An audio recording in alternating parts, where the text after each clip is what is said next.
Bonjour, bienvenue dans la rubrique C'est à méditer sur Vision Times. Mes chers amis, j'espère que vous allez bien.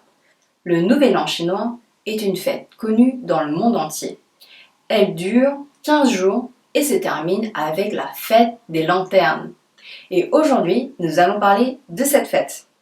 Si vous aimez notre chaîne C'est à méditer, n'hésitez pas à liker, partager et surtout vous abonner pour ne pas rater les prochaines vidéos.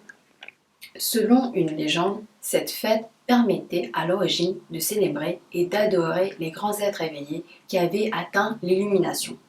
Il faut savoir que le bouddhisme a été introduit en Chine au cours de la dynastie des Han. Pour exprimer son respect envers les Bouddhas, l'empereur donnait l'ordre d'allumer les lanternes dans le palais impérial et les temples. De même, l'ensemble des habitants de l'Empire étaient invités à suivre cet exemple. C'est ainsi que cette pratique est devenue populaire et s'est généralisée dans tout le pays.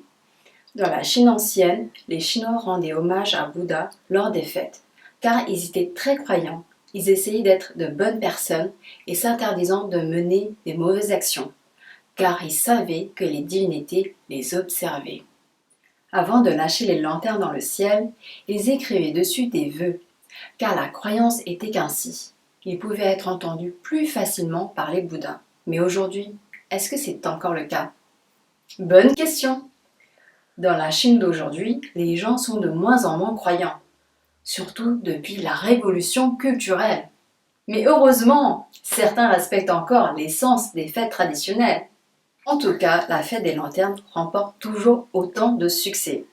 Aujourd'hui, on peut trouver des lanternes de couleurs, de formes et de tailles différentes, sur lesquelles sont écrites des énigmes. J'ai un exemple, écoutez bien. Je suis un élément naturel, je ne peux pas être tenu avec des mains, je ne peux pas être coupé avec un couteau, mais je suis utilisé pour faire la cuisine et la lessive. Qui suis-je? Alors, vous avez la réponse? Laissez-le dans le commentaire. Merci à tous pour avoir suivi cette capsule.